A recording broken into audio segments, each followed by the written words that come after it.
Hola, hola les Capricornes et bienvenue sur El Tarot de Malou. Dans cette vidéo, les amis, on va regarder ensemble vos énergies pour la semaine qui arrive, à savoir du 23 au 29 octobre 2023.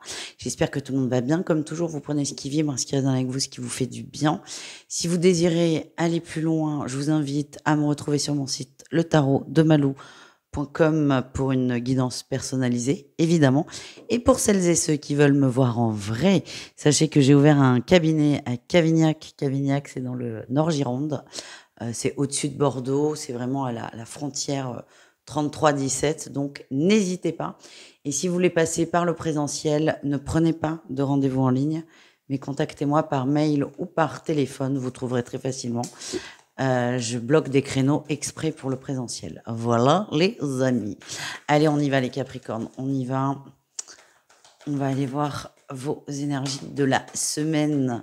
Quelle est votre énergie principale, celle qui va prédominer? On avance. On avance pour un nouveau départ. Vous êtes déterminé.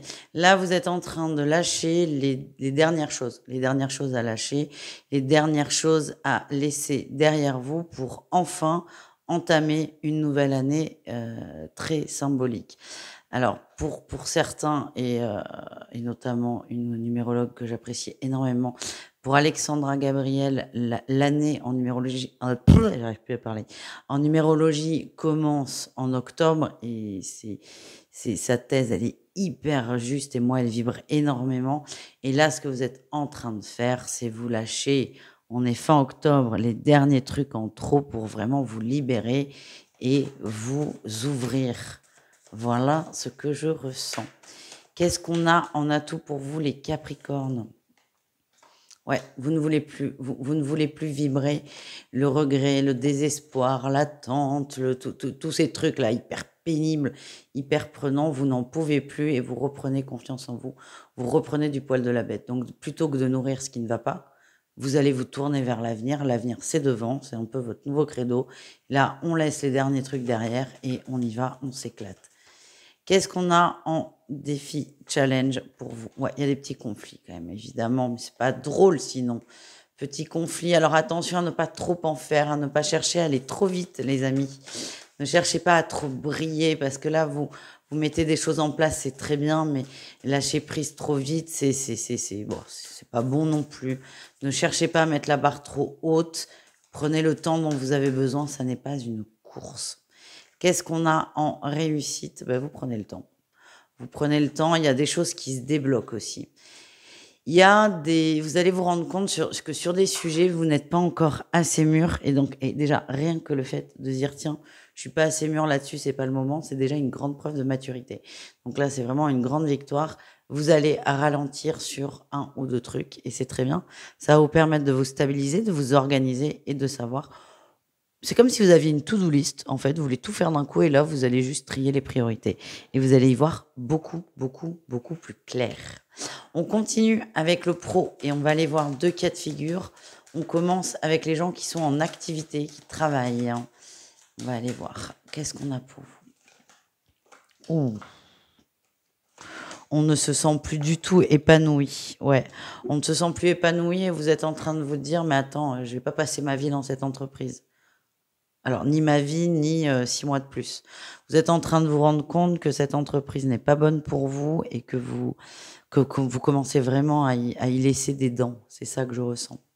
Et deuxième cas de figure, où il y en a deux en un, c'est celles et ceux qui sont en recherche d'emploi et celles et ceux qui sont en création d'emploi, qui cherchent à créer une activité. Qu'est-ce qu'on a pour vous? Alors vous, l'énergie, elle est complètement différente. Et ça, c'est chouette. Vous y croyez très fort. Vous êtes archi motivé. C'est comme si là, vous étiez dit, je pars à la conquête, soit d'un nouvel emploi, soit de mon entreprise. En tout cas, vous êtes extrêmement motivé et vous allez partir très vite sur les chapeaux de roue, mais c'est très bien. Il y a beaucoup de changements qui arrivent et le plus dur, c'est de vous libérer de croyances, mais en fait, vous êtes en train de le faire. Et pour ce qui est, et ça va se ressentir, très rapidement dans la sphère professionnelle parce que vous allez mettre toute votre énergie dedans. Et là, les choses vont aller extrêmement vite. Donc, bravo les amis. On continue, on range tout ça et on va aller voir le relationnel. On va commencer avec le relationnel en général, c'est-à-dire vous et le reste du monde, mes petits Capricornes. Allez, qu'est-ce qu'on a?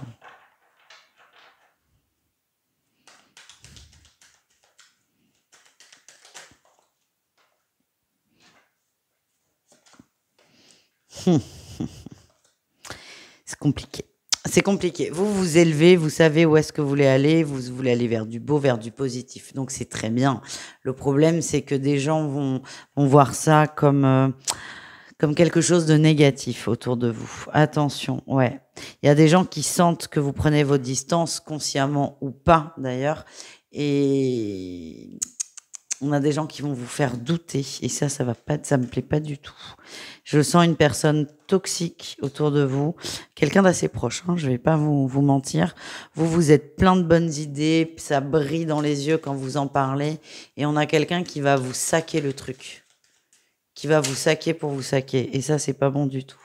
C'est vraiment, on me le redit, hein, quelqu'un de très, très proche de vous. N'hésitez pas bah, à dire stop, quoi. J'ai l'impression que vous le savez, hein, vous savez qui c'est quelqu'un qui va s'inquiéter, qui vous explique que je m'inquiète beaucoup pour toi, tu comprends. C'est hyper toxique, hein, comme comportement. Quelqu'un qui va vous infantiliser, ça peut être un parent aussi. En tout cas, vous allez inverser la vapeur et, comment dire, appuyer encore plus sur cette confiance en vous.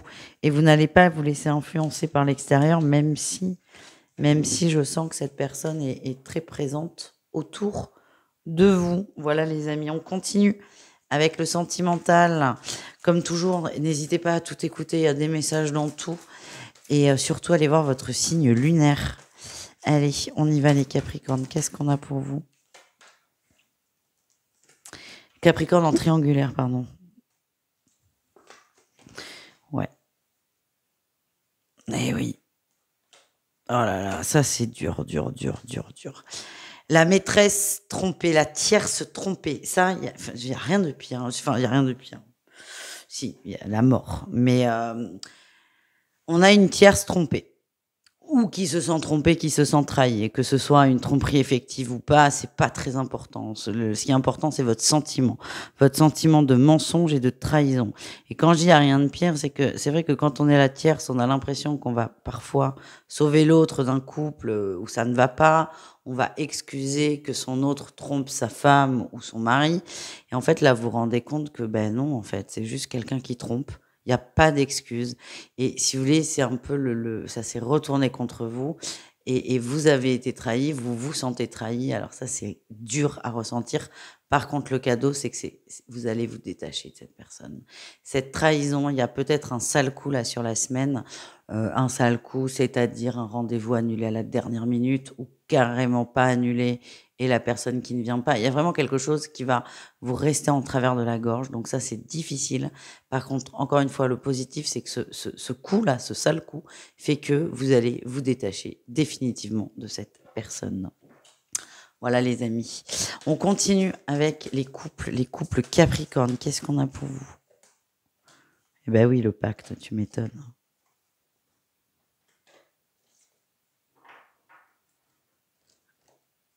C'est plus léger. Il y a eu des tensions dans les couples, hein. Moi, ce que je ressens, c'est qu'il y a eu beaucoup de tensions, peut-être des soucis au travail de la part de votre autre. Il y avait de la distance. Vous avez laissé faire parce que on peut pas tout contrôler, on peut pas tout maîtriser. Vous avez pris le choix de la patience, du laisser faire, et votre autre vous revient. Votre autre revient plus détendu, moins contrarié. Et le pacte, quand je dis bah oui, évidemment, c'est qu'on est sur des couples très soudés, très amoureux, très heureux. Et c'est très bien ce que vous avez fait, de laisser faire, de faire confiance en votre moitié. Et là, vous allez vous retrouver tous les deux plus sereins. Votre autre est plus serein et le couple va être aussi beaucoup plus serein. Voilà ce que je ressens. Pour les célibataires, qu'est-ce qu'on a les amis? On a la décision, le choix, l'amitié, complicité. Ok. Et acte concret. Très bien. Il y avait, alors là, ça, c'est très précis, ça ne peut pas parler à tout le monde. C'est comme s'il y avait une amitié qui commençait à être ambiguë, mais là, on va choisir de rester amis, de ne pas compromettre cette relation à laquelle on tient. On prend la décision ferme de ne pas jouer avec la ligne et de ne pas bouger les lignes. Ouais. Pour vous, c'est le mieux. J'ai l'impression que c'est un commun d'accord et c'est très positif. C'est très positif. Pour moi, c'est la... Enfin, pour moi, pas pour moi, Malou. Mon ressenti est tel que c'est la meilleure décision que vous prenez tous les deux. Voilà les amis, je vous embrasse, je vous dis à tout vite et prenez soin de vous. Ciao, ciao.